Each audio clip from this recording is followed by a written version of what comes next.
Buenos días, Virginia. Buenos días. El color es fundamental en tu obra y de hecho no sueles trabajar con colores puros, los creas tú. ¿Cómo buscas y creas la paleta de colores de un lugar o un proyecto? Pues mira, suelo trabajar por proyectos siempre y en función del proyecto la paleta de colores me lleva a un lugar u otro, ¿no?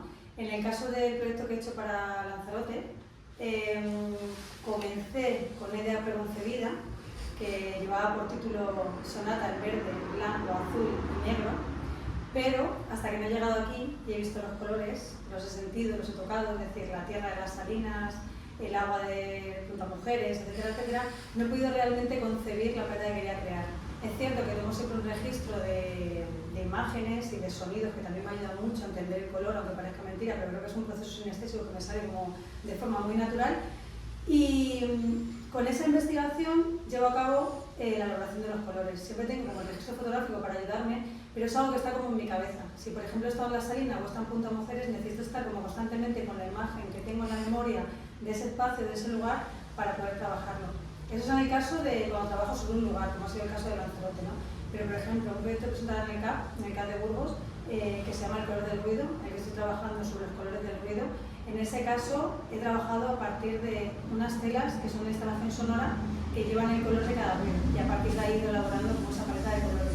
En ese caso, que es un color que sale como de un elemento físico, ha sido también como muy curioso la percepción que he debido tener del material para poder sacarlo a cabo, o cuando de repente, yo qué sé, pues hago un proyecto en el que los colores están en mi mente, pues ver qué tipo de conexión tiene, por ejemplo, la memoria con el gris, o con el azul de Rusia, o con el negro óseo, etcétera, etcétera.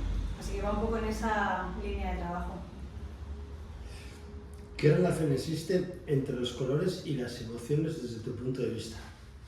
Bueno, realmente desde mi punto de vista no es, porque claro, hay un estudio en la psicología del color que estudia que las emociones están directamente asociadas al color, ¿no? El color nos influye a un nivel emocional, a un nivel también influye en nuestro estado mental, en nuestro comportamiento, y eso viene dado también de nuestra experiencia personal, de nuestra herencia cultural y de nuestro contexto sociopolítico. ¿Qué quiere decir eso? Que, por ejemplo, el blanco para nosotros, ¿no? Para las culturas occidentales, está asociado con la pureza, con el matrimonio, con la esperanza, etcétera, etcétera, ¿no? En cambio, el blanco en culturas asiáticas, como puede ser China, pues ya está más asociado no con la muerte, pero sí con el luto, ¿no? Con los eventos así que tienen que ver con la funeraria, ¿no? Y con ese tipo de ¿cómo se dice? Bueno, pues eventos de luto, ¿no? Que no me sale ahora mismo la palabra.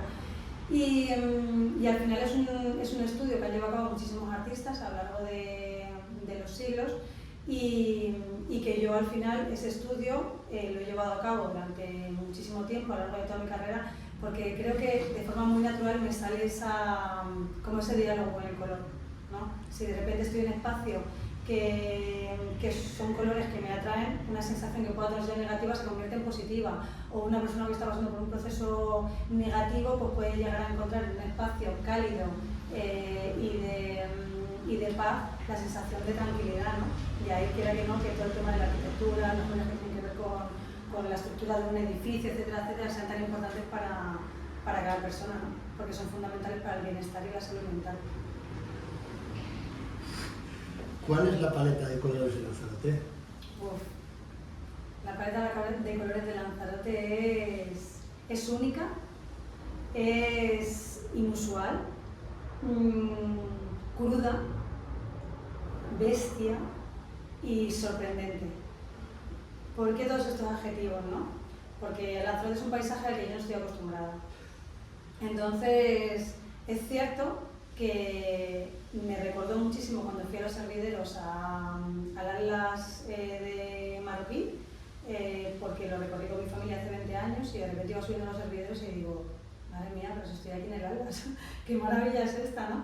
Pero a excepción de ese momento puntual, para mí es un paisaje completamente diverso al que yo suelo estar acostumbrada. Entonces, encontrarme de primeras con esos negros, esos blancos y esos verdes, de la arquitectura, de la vegetación y de la roca volcánica, para mí eso es sorprendente. ¿Qué pasa? Que lo que te permite esta residencia es estar aquí, permanecer más tiempo aquí y poder ver que eso no es negro, que hay una infinidad de tonos y de colores en torno a ese negro. de marrones, que era un color que sí, que yo sabía que estaba presente, pero no sabía hasta qué punto. De repente yo me enamoraba de los marrones de la tierra, ¿no? De poderlas tocar, de poderlas, no sé, de poder crear marrones en torno a lo que es esta isla. Entonces, y luego lo que más me ha sorprendido es que después de ver todo ese paisaje así como más crudo, encontrar el árbol de Madagascar, creo que se llama, tiene muchos nombres, ¿no? Pero leí que era de Madagascar, con esos verdes y esos rojos, que son impresionantes, o luego toda la vegetación que de repente de un mogollón de especies, ¿no? De la grasa, de los cactus, etcétera, cuando florecen, que te quedas completamente absorto. O sea, es una pasada. Tu último proyecto, previo a venir aquí, Los espacios en blanco, expuesto en el Museo Bárjola de Gijón, merece ser contado.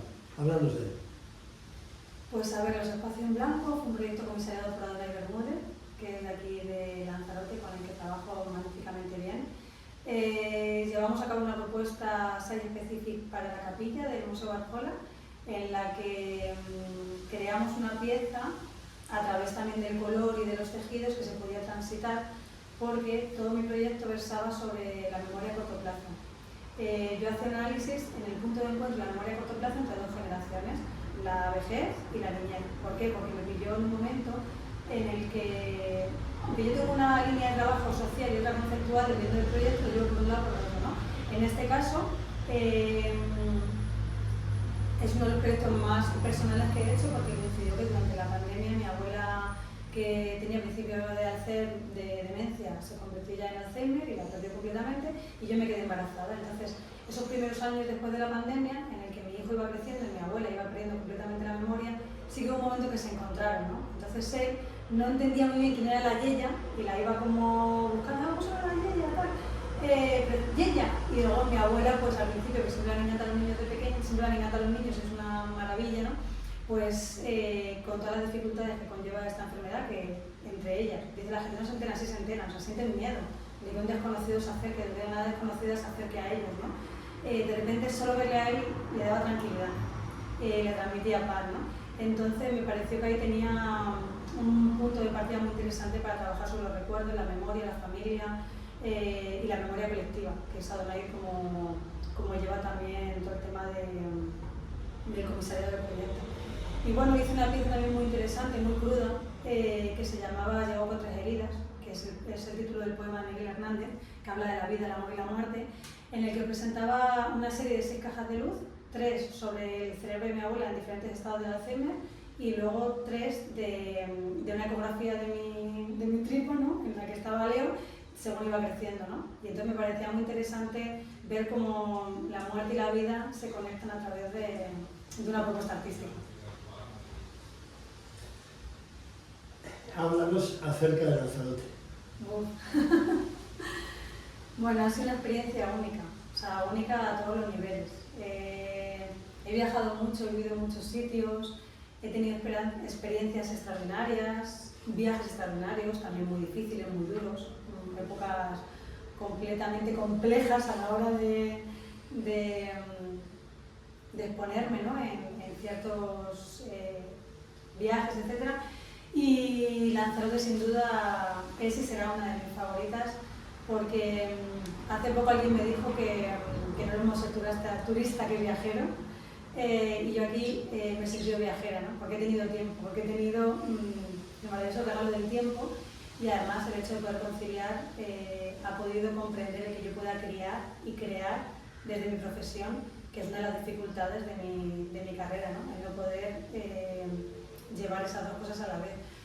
Entonces Lanzarote ha sido un lugar mágico, ¿no? Porque te lo vas encontrando. Si estás aquí una semana o estás 2 o 3 días, no haces nada. ¿Sí? Vas a los sitios que tienes que ir, vas a los lugares de interés, pero conocerla desde dentro es fundamental, porque conoces no solo lugares, conoces a su gente, conoces sus ritmos, sus vivencias, su cultura, etcétera, etcétera, y bueno, y que es un lugar de contrastes. O sea, ya no solo a nivel de color, sino de pues eso, la migración que tiene, el turismo que tiene, la gente que vive aquí, cómo se relaciona todo el mundo y luego en concreto Nautilus Lanzarote, que es un paraíso.